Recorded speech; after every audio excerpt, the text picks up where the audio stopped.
Nandito nga po pala kami sa Robinson's Place, Tacloban. Minsanan lang kami makapasok dito kaya yung mga bata parang manghang-mangha sa loob. Siguro sa isang taon, 1 o 2 beses lang kami makapasok dito kapag naglo-loan lang ako at pumupunta sa Tacloban. Mahaba pa ang buhok ko dyan at karga-karga ko yung bunso namin. Nilalamig siya kaya ginakitan ng papa niya. Sensitive kasi masyado itong bunso ko, kunting lamig lang nagkakasipon agad. Hindi sanay sa temperatura sa loob ng mall. Buti pa itong pangatlo ko, ay nako, wala talaga itong feeling. Buyagla.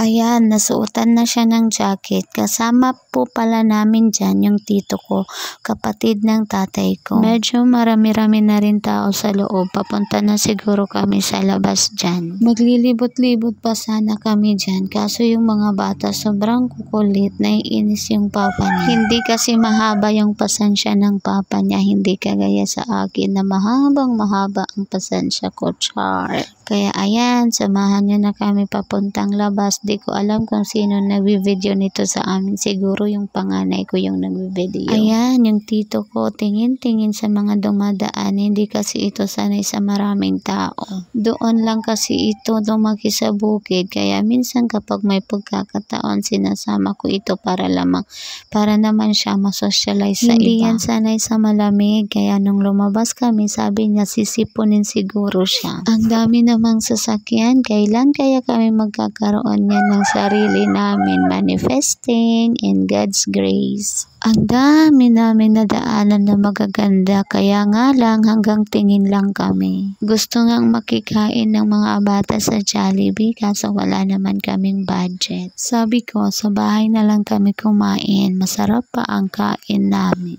Ayan, pa-throwback muna tayo. Nauna kasi yung video na nakita na namin yung papa niya kasi dyan hinahanap pa lang namin yung papa niya kung saan sumulpot. Nauna kami kasi sa loob kasi nagparking pa siya ng tricycle na sinakyan namin. Sabi ko sa tito ko, ayan, hahawakan mong mabuti si Joy kasi napakakulit niyan. Kapag nakatakas yan, saan-saan naman yan magsususuot. Mahihirapan naman tayo nitong hanapin siya. Nagkasunod nga po pala yung pangatlo at pang-apat kong anak, kaya itong si Joy hindi niya na-enjoy yung pagka-baby niya. Kasi naipanganak ko agad yung karga-karga ko dyan.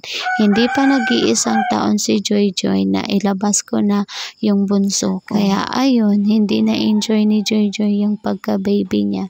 Pero ngayon, ay nako, sobrang pabebe na sa akin. Laking pasasalamat ko nga kay Lord kasi hindi niya ako pinabayaan. Na kaya kong malagpasan ang lahat ng pagsubok ko sa 2 nagkasunod ko na anak. Ayan, tumingin-tingin ako sa bag. Ay, grabe, nakakalola talaga ang presyo. Ginto talaga ang presyo sa loob ng mall.